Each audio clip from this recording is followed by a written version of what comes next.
Eh bien bonsoir à tous les amis, supporters, supportrices parisiens, amoureux d'autres clubs, supporters d'autres clubs, amoureux du football, bienvenue à vous. Donc on se retrouve pour la deuxième vidéo de la série de l'histoire du Paris Saint-Germain en Coupe d'Europe pour retracer un petit peu, c'est une série que j'ai voulu faire, pour retracer l'histoire européenne du Paris Saint-Germain avant QSI. Voilà, donc cette vidéo-là, comme vous le verrez, on va voir trois saisons européennes du Paris Saint-Germain 84-85, 86-87, 89-90, et vous verrez que ce ne sont que des petites aventures. Le PSG sort à chaque fois très tôt des compétitions, d'où mon titre, le calme avant la tempête. Donc on avait vu les deux premières épopées européennes du Paris Saint-Germain dans la première vidéo. Pour ceux qui ne l'ont pas vu, allez la voir dans ma playlist Histoire du Paris Saint-Germain en Coupe d'Europe. Donc troisième Coupe d'Europe, enfin troisième épopée européenne du Paris Saint-Germain de son histoire, c'est la saison 84-85. C'est aussi la saison marquée par le départ de Mustapha Daleb du PSG vers Nice. Et le PSG, cette année-là, vous allez voir, saison très difficile. Le PSG sort en 16e de finale de la Coupe UEFA. En 32e de finale, ils affrontent le club écossais de Heart of Middleton. Ils s'imposent 4-0 au parc et le PSG fait 2-2 là-bas. Par contre, 16e de finale, le PSG affronte Vidéoton, futur finaliste, on va y revenir. Vidéoton s'impose 4 buts à 2 au Parc des Princes et ensuite s'impose 1-0 à domicile. Donc le PSG est sorti en 16e de finale de la Coupe UEFA. Vidéoton et le Real Madrid s'affronteront en finale de cette compétition-là. Le Real s'impose.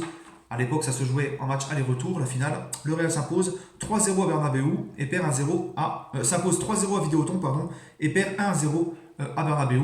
Le Real remporte donc cette Coupe UEFA 84-85. Et cette saison-là, le PSG, en plus d'être vite éliminé de la Coupe UEFA, le PSG va terminer 13e de Division 1, les amis.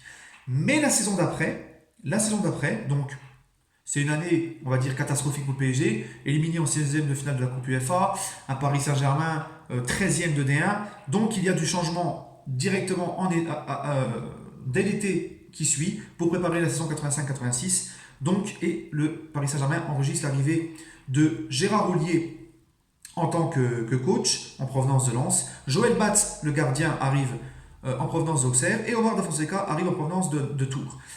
Dominique Battenet s'en va après 7 ans de capitanat au Paris Saint-Germain. Voilà les amis, donc 85-86, le PSG ne joue pas de Coupe d'Europe, mais le PSG va remporter son premier titre de champion de France. La saison d'après, après celle où il termine 13e, celle qu'on a vue en 84-85 avec l'élimination en 6e de finale de Coupe UEFA. La saison d'après, donc, grand ménage l'été qui arrive, changement de coach, etc. Le Paris Saint-Germain va être champion de France pour la première fois de son histoire, 85-86, ce qui va lui valoir donc une qualification d'office pour la Coupe des clubs champions, l'ancêtre de la Ligue des Champions à l'époque, pour la saison 86-87. Et à l'été, à l'intersaison, entre ces deux saisons-là, donc, coach Vahid Halilhodžić, à l'époque n'était pas coach mais joueur, Vahid Halilhodžić, grand buteur du FC Nantes, va arriver du côté du PSG et Amara Simba va arriver en provenance de Versailles. Le PSG aura donc les départs de Luis Fernandez au Racing Métro. Rappelez-vous, c'est ce club, le Racing Paris, un club qui a été dissous peu de temps après, qui n'aura pas tenu trop longtemps. Donc Luis Fernandez part là-bas et Da Fonseca, qui sera resté qu'une saison au PSG, l'année du titre. Da Fonseca, donc, intersaison après le titre, qui part à Monaco. Donc le Paris Saint-Germain dans cette Coupe des clubs champions, eh ben, un petit tour et puis ça en va les amis, malheureusement. Premier tour, le PSG est éliminé face au FC Vitkovice. Alors ça, je ne connaissais même pas ce club-là. C'est un club tchèque. Le PSG fait 2-2 au parc et s'incline 1-0 là-bas. Voilà, donc un petit tour et puis s'en vont. Et le Paris Saint-Germain va terminer 7e de Division 1 cette année-là. Voilà. Le vainqueur de cette Ligue des Champions, c'est le FC Porto. Vainqueur face au Bayern de Munich, 2-1 avec un but de Rabat Madjer. Rappelez-vous, les amis algériens, c'est pour vous. 1, 2, 3, viva l'Algérie. Donc le PSG cette année-là, donc, l'année juste après leur premier titre de champion de France, ils finissent 7e de Division 1 et ils se font éliminer des premiers tours de Ligue des Champions. Bref, donc du coup, les amis, la saison 87-88 voit le départ de Houllier, Gérard Houllier, après cette terrible saison-là. Donc Gérard Houllier s'en va, il devient adjoint en équipe de France et c'est Yvick, coach du FC Porto, qui arrive au Paris Saint-Germain. Le PSG va se refaire une santé en Division 1 et le PSG va finir 2e de Division 1. Marseille étant champion, et à l'époque c'était que le champion qui jouait la Coupe des clubs champions. L'ancêtre de la Ligue des champions, c'était que les champions. Donc le PSG qui finit deuxième va donc disputer en 89-90 la Coupe UEFA.